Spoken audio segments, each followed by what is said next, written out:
าธุเด้ออันว่ากายานี้ให้มีแต่ความสุขสัพพทุกแนวใดให้หลีกหนีไกลเว้น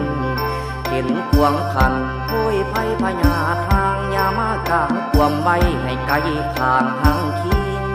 ลิงนั่งเด้อเจ้าผู้ลิงเบิ่งน้ำโคงใหญ่ทาลาให้กายาสุ่มเย็นขอเข็นให้จอยพาสัตว์ลอยในน้ำลอยไปสะลอง